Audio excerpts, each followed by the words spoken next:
নমস্কার বন্ধুরা, আপনারা সবাই দেখছেন সরকারি সংবাদ ইউটিউব চ্যানেল। বন্ধুরা, যেরকমটা আপনারা জানেন যে কিছুদিন আগেই কিন্তু মুখ্যমন্ত্রী 2021-এর রাজ্য বাজেট পেশ করেন। আর ঠিক এরপরে কিন্তু মোদী সরকারও উজ্জ্বলা যোজনা নিয়ে একটি বিরাট বড় ঘোষণা করেন। তিনি বলে দিয়েছেন আবারও একটি করে গ্যাসের সিলিন্ডার বা 1600 টাকা প্রত্যেকটি গ্রাহকের ব্যাংকের অ্যাকাউন্টে পাঠিয়ে দেওয়া হবে। তো আপনারা বুঝতেই পারছেন, ভোট পাওয়ার জন্য কিন্তু মোদী ও মমতা সরকার কিন্তু একের পর এক নতুন নতুন প্রকল্প বা সুবিধা দিচ্ছে সাধারণ মানুষকে। আর যেমনটা আপনারা সবাই জানেন যে সামনেই কিন্তু পশ্চিমবঙ্গের বিধানসভা ভোট, আর এই অবস্থায় সাধারণ মানুষের মন জয় করার জন্য কিন্তু মোদী সরকার ও মমতা সরকার একের পর এক নতুন নতুন সুবিধা দিচ্ছে সাধারণ মানুষকে। আর ঠিক এই জন্যই কেন্দ্র সরকার অর্থাৎ মোদী সরকার আবাস যোজনা আবেদনের ফর্মে একটি বিশাল বড় পরিবর্তন করেছে। এই যে বন্ধুরা, যে ফর্মটা আপনারা দেখতে পাচ্ছেন, এটাই হচ্ছে সেই নতুন ফর্ম। এবার বন্ধুরা, এই নতুন ফর্মটি ফিল আপ করলে আপনারা গ্রামীণ হোক বা শহরে হোক, একটাই ফর্ম। এই ফর্মটি ফিল আপ করলেই খুব দ্রুত ভোটের আগেই আপনাদের প্রথম কিস্তির টাকা আপনাদের ব্যাংকের অ্যাকাউন্টে ঢুকে যাবে। দেখুন বন্ধুরা, হেডলাইনে দেখুন পরিষ্কার করে বলে দেওয়া হয়েছে প্রধানমন্ত্রী Awas Yojana housing for all. হ্যাঁ বন্ধুরা, এটা কিন্তু সবার জন্য, আপনি উরবান হোক বা রুরাল, সবার জন্য এই একটাই ফর্ম। এই ফর্মটি আবেদন করলেই আপনার ভোটের আগেই কিন্তু প্রথম কিস্তির টাকা অথবা আপনাদের সার্ভেটা কমপ্লিট হয়ে যাবে। তো বন্ধুরা, আজকের এই ভিডিওটিতে আমি আপনাদের এটাই দেখাবো যে এই নতুন ফর্মটির কোথায় কি লিখতে হবে, এই ফর্মটি ফিল আপ করার জন্য আপনার কি কি ডকুমেন্টসের দরকার পড়বে, এবং ফিল আপ করার পর এটা কোথায় জমা করবেন, জমা করার সময় কি কি ডকুমেন্টসের জেরক্স কপি আপনার জমা করতে হবে, সবটাই আপনাদের এক এক করে বুঝিয়ে বলে দেবো। অবশ্যই কিন্তু ভিডিওটিকে প্রথম থেকে শেষ পর্যন্ত দেখবেন। আর অবশ্যই বন্ধুরা, আপনারা কোন জেলা থেকে ভিডিওটিকে দেখছেন সেটা কিন্তু কমেন্ট বক্সে অবশ্যই বলে দেবেন। তো বন্ধুরা, যদি আপনারাও চান যে ভোটের আগেই আপনাদের ঘরের প্রথম কিস্তির টাকাটা আপনাদের ব্যাংকের অ্যাকাউন্টে পাঠিয়ে দেওয়া হোক, তাহলে কিন্তু অবশ্যই এই ভিডিওটিকে একটি লাইক করবেন, এরই সঙ্গে লাল রঙের সাবস্ক্রাইব বাটনে ক্লিক করে বেল নোটিফিকেশনটা অল করে দেবেন। তো বন্ধুরা, সবার প্রথমে দেখুন এখানে কি বলা হয়েছে যে স্টেট, এখানে কিন্তু সুন্দর করে আপনাদের রাজ্যের নামটা লিখবেন। তারপর দেখুন বলা হয়েছে name of city slash town, এখানে আপনার গ্রাম বা শহরের নামটা পরিষ্কার করে লিখে দেবেন। এরপর বলা হয়েছে কি দেখুন রিকোয়ার্ড ইনফরমেশন অফ বেনিফিশিয়ারি, এখানে আপনার সমস্ত তথ্য এবার আপনাকে দিতে হবে। তো এই ফর্মটি ফিল আপ করার জন্য সবার প্রথমে আপনার হাতের কাছে আপনার রেশন কার্ড, আধার কার্ড, ভোটার কার্ড, মানে যে আবেদন করবে তার এই সমস্ত ডকুমেন্টস লাগবে। সেই সমস্ত ডকুমেন্টস নিয়ে বসে পড়ুন। এবার দেখুন সবার প্রথমে 1 নম্বরে বলা হয়েছে name of head of the family, মানে যার নামে আবেদন হবে তার নামটা এখানে লাগবে। অবশ্যই যে আবেদন করবে তাকে কিন্তু বাড়ির প্রধান হতে হবে। এরপর বলা হচ্ছে সেক্স, তো এখানে মেল হলে 1 আর ফিমেল হলে 2 এখানে লিখতে হবে আপনার। এরপর 3 নম্বরে বলা হয়েছে ফাদার্স নাম, মানে যে আবেদন করবে আবেদনকারীর বাবার নামটা এখানে লিখতে হবে, সেটা আধার কার্ড থেকে আপনি পেয়ে যাবেন। এরপর যে 4 নম্বরে যেটা বলা আছে যে present address and contact details, এখানে আপনার যোগাযোগের ঠিকানাটা এখানে দিতে হবে। তো সবার প্রথমে আছে হাউস, ফ্ল্যাট বা ডোর নাম্বার, এটা এখানে সুন্দর করে লিখে দেবেন। এরপর হচ্ছে নেম অফ স্ট্রিট, এটাও আপনার ডকুমেন্টস দেখে সুন্দর করে এখানে লিখে দেবেন। এরপর আছে সিটি, তো আপনার শহর বা গ্রাম সেটার নাম এখানে লিখে দিতে পারবেন। এরপর আছে মোবাইল নম্বর, অবশ্যই আপনার একটা অ্যাক্টিভেট মোবাইল নম্বর এখানে দিয়ে দেবেন। অবশ্যই মনে রাখবেন, যদি এখানে উপরে কোনো একটা যদি ভুল করেন তো সার্ভে করার সময় কিন্তু আপনার মোবাইল নম্বরে ফোন আসবে। তো অবশ্যই ফোন নম্বরটা একটু ভেবে চিন্তে দেবেন, কোনো যেন মিস্টেক না হয়। এরপর দেখুন 5 নম্বর বলা হয়েছে পার্মানেন্ট অ্যাড্রেস, তো যেহেতু যদি আপনার আগের অ্যাড্রেস আর এটা অ্যাড্রেস যদি সেম হয় তো এখানে শুধুমাত্র ডু লিখে দেবেন, তাহলেই হয়ে যাবে। এরপরে দেখুন 6 নম্বরে কি বলা হয়েছে, 6 নম্বর বলা হয়েছে ownership details of existing house, মানে বর্তমান যে বাড়িতে আপনারা থাকছেন তো সেটার ডিটেলস এবার দিতে হবে। যদি নিজের হয়ে থাকে তাহলে 1 লিখতে হবে, যদি আপনারা ভাড়া থেকে থাকেন তাহলে 2 লিখতে হবে, আর যদি অন্য কোনোভাবে আপনারা বসবাস করতেছেন তো সেক্ষেত্রে আপনার 3 লিখতে হবে। এরপরে দেখুন 7 নম্বরে বলা হয়েছে যে type of house based on roof type, মানে আপনারা যে ঘরে আছেন সেই ঘরটি কীরকম, পাকা ঘর নাকি অর্ধেক পাকা নাকি কাঁচা তিরপল দিয়ে ঘেরা আছে, দেখুন সেটা বলা আছে। তো 1 নম্বর, 2 নম্বর, 3 নম্বর যেটা হবে সেটা এখানে লিখে দেবেন।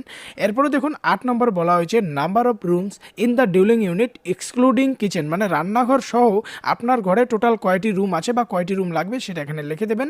এরপরে দেখুন কি বলা হয়েছে আধার কার্ড ইফ নট অ্যাভেলেবেল, যদি আপনার আধার কার্ড থাকে সেক্ষেত্রে আপনার আধার কার্ডের যে নাম্বারটা হয়ে থাকে সেই নাম্বারটা এখানে দেবেন, আর যদি আধার কার্ড না থেকে থাকে সেক্ষেত্রে আপনার ভোটার কার্ডের নাম্বারটা দিলেও এখানে হয়ে যাবে।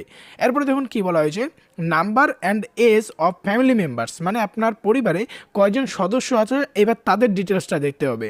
সবার প্রথমে নাম দিতে হবে, তারপর যে আছে তার জেন্ডারটা দিতে হবে, মেল না ফিমেল সেটা দেবেন। তারপর তার বয়সটা আধার কার্ড ভোটার কার্ড অনুযায়ী ক্যালকুলেশন করে দিতে হবে। এরপরে আধার কার্ড ভোটার কার্ড যেটা ডকুমেন্টসই থাকবে সেটার নাম্বারটা এখানে লিখতে হবে। অবশ্যই মনে রাখবেন নাম লেখার সঙ্গে সঙ্গে কিন্তু আপনার সঙ্গে রিলেশনটাও লিখে দিতে হবে। এখানে ধরুন নাম লিখলেন, তারপর স্ল্যাশ দিয়ে লিখে দিলেন এটা মাদার কি ফাদার, সেটা কিন্তু লিখে দিতে হবে। এইভাবে সমস্ত ফ্যামিলি মেম্বার্সের নাম এখানে আপনার তুলতে হবে। এরপরে দেখুন কি বলা হচ্ছে রিলিজন, মানে আপনি কোন ধর্মের আছেন, হিন্দু, মুসলিম, খ্রিস্টান, বুদ্ধ, জৈন যেটা হবেন সেটা দেখুন পাশে পাশে নাম্বার দেওয়া আছে, এই নাম্বারটা অনুযায়ী আপনার এখানে নাম্বার লিখতে হবে, ঠিক আছে। এরপরে আমরা পরবর্তী ফর্মের পেজে চলে আসি। দেখুন এখানে কি বলা হয়েছে যে 12 নম্বরে দেখুন কি বলা হয়েছে কাস্ট, মানে আপনার যদি কোনো কাস্ট সার্টিফিকেট থেকে থাকে জেনারেল, এসসি, এসটি, ওবিসি যেটাই থাকবে সেটা এখানে লিখে দেবেন। এরপর বলা আছে ব্যাঙ্ক ডিটেলস, তো এটা কিন্তু সবথেকে গুরুত্বপূর্ণ একটা স্টেপ, ভুল করলে কিন্তু টাকাটা আপনাদের অ্যাকাউন্টে ঢুকবে না, পুরো ফর্মটাও বাতিল হয়ে যেতে পারে। দেখুন প্রথমে আসে ব্যাংকের অ্যাকাউন্ট নাম্বার, এখানে আপনার যে ব্যাংকের পাসবই থাকবে সেই পাসবই দেখে কিন্তু সেখানে অ্যাকাউন্ট নাম্বারটা একদম দেখে শুনে ভালো মতো ওখানে লিখবেন, বারবার চেক করে লিখবেন যেন কোনো ভুল না হয়। এরপরে বলা আছে বি নাম্বারের name of the bank and branch, ব্যাংকের নাম আর ব্রাঞ্চের নামটাও সেটা আপনারা পাসবইয়ের প্রথম পেজে পেয়ে যাবেন, সেখান থেকে সুন্দর করে এখানে লিখে নেবেন। এরপরে দেখুন এখানে 14 নম্বরে বলা হয়েছে number of years of stay in this town, মানে আপনি শহর বা গ্রামে যে আসেন সেখানে কত বছর থেকে আসেন, 1 বছর, 2 বছর, 3 বছর যেটা হবে সেটা এখানে লিখে দেবেন। অবশ্যই মনে রাখবেন যদি 5 বছরের নিচে হয়ে থাকেন সেক্ষেত্রে কিন্তু আপনার পুরো ফর্মটা বাতিল হয়ে যাবে। এরপর দেখুন পরবর্তীতে কি বলা হয়েছে 15 নম্বরে দেখুন কি বলা হয়েছে সাইজ অফ এক্সিস্টিং ডিউলিং ইউনিট, মানে আপনার যে ঘরটা আছে বর্তমানে সেই ঘরটার কত সাইজ সেই সাইজটা এখানে লিখতে হবে, মানে কার্পেট এরিয়াটা আপনার লিখতে হবে। Whether the family ওনস any house, অর্থাৎ আপনার এটা ছাড়াও অন্য কোনো জায়গায় কোনো ঘর বাড়ি আছে কিনা সেক্ষেত্রে আপনার লিখতে হবে, ইয়েস হলে ইয়েস, নো হলে নো। যদি আপনার ঘর থেকে সেক্ষেত্রে কিন্তু আপনার নিচে লোকেশনটাও দিতে হবে যে আপনার কোথায় ঘরটি রয়েছে। এরপরে 17 নম্বরে যেটা বলা হয়েছে এমপ্লয়মেন্ট স্ট্যাটাস, অর্থাৎ জীবিকা নির্বাহ, আপনারা কিভাবে কাজ করেন, সরকারি চাকরি পান বা স্যালারি পান বা দৈনিক শ্রমিক অর্থাৎ কোনো লেবার হিসেবে কাজ করেন, তো যেটা হবে সেই নাম্বারটা এখানে লিখে দেবেন। এরপরে যেটা আছে 18 নম্বর কি বলা হয়েছে average monthly income of house hold, মানে ঘরের মান্থলি ইনকামটা কত সেটা এখানে লিখতে হবে এবার। এরপর বলা হয়েছে 19 নম্বরে does the family have a BPL card, যদি বিপিএল কার্ড থাকে সেক্ষেত্রে ইয়েস, আর না হলে নোতে আপনার ক্লিক করতে হবে। এরপরে যেটা বলা হয়েছে যদি বিপিএল কার্ড থাকে সেক্ষেত্রে কিন্তু আপনার নিচে বিপিএল কার্ডের নম্বরটাও দিতে হবে। এরপরে দেখুন 20 নম্বরে কি বলা হয়েছে যে হাউসিং রিকোয়ারমেন্ট অফ ফ্যামিলি, মানে কি ধরনের ঘর লাগে, নিউ হাউস নতুন বাড়ি নাকি এনহ্যান্সমেন্ট, মানে পুরোনোটাকেই আপনারা ঠিক করবেন, তো সেই হিসেবে কিন্তু এখানে লিখতে হবে। এরপরে দেখুন 21 নম্বর কি বলা হয়েছে in case of enhancement please specify enhancement required, মানে যদি আপনি পুরোনো ঘরটাকে ঠিক করেন তো আপনি সেটাকে কি ঠিক করবেন, একটা রুম ঠিক করবেন নাকি রান্নাঘর নাকি বাথরুম, তো সেই হিসাবে এখানে আপনার লিখতে হবে। এরপর 22 নম্বর বলা হয়েছে preferred component of mission under which beneficiary need assistance under HFA, অর্থাৎ ঘরটাকে আপনারা সাবসিডির হিসাবে পেতে চান নাকি কারো পার্টনারশিপে তৈরি করতে চান নাকি নিজে তৈরি করতে চান, তো সেটা কিন্তু আপনার এখানে লিখে দিতে হবে। এরপরে দেখুন 23 নম্বরে কি বলা হয়েছে তার উপরে দেখুন কি বলা হয়েছে additional information to B collected from the applicants, মানে আবেদনকারীর কিছু যাবতীয় তথ্য এবার এখানে নেওয়া হবে। যেমন প্রথমে বলা হয়েছে মার্শাল স্ট্যাটাস অফ অ্যাপ্লিক্যান্ট, মানে যদি বিবাহিত হয়ে থাকে তো সেটা স্ট্যাটাস দিতে হবে, ম্যারিড আনম্যারিড বিধবা কোনটা সেটা এখানে আপনার লিখে দিতে হবে, এখানে নাম্বার দেখতে পারবেন। এরপরে দেখুন কি বলা হয়েছে 24 নম্বরে husband name of applicant is married or window female, মানে যদি মহিলা হয়ে থাকে সেক্ষেত্রে কিন্তু হাজব্যান্ডের নামটা দিতে হবে। এরপর 25 নম্বর বলা হয়েছে ল্যান্ড ওনারশিপ অ্যান্ড ডিটেলস, মানে যেই জায়গায় জমিটা হবে সেই জমির কিন্তু তথ্যাদি দিতে হবে।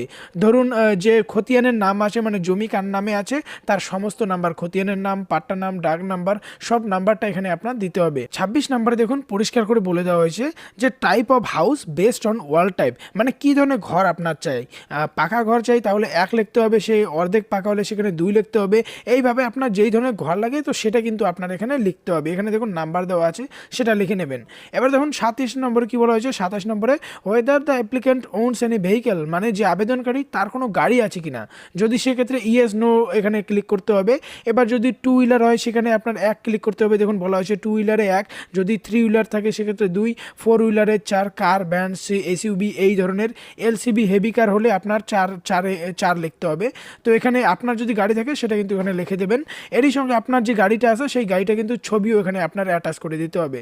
এরপর দেখুন কি বলা হয়েছে, এখানে কিন্তু আপনার এবার একটা সই লাগবে, আর যদি সই করতে না পারেন সেখানে কিন্তু একটা বুড়ো আঙুলের ছাপটা এখানে আপনার দিতে হবে। এরপরে দেখুন কি বলা হয়েছে, for office LLB use only, এখানে কিন্তু আপনার কিচ্ছু লিখতে হবে না।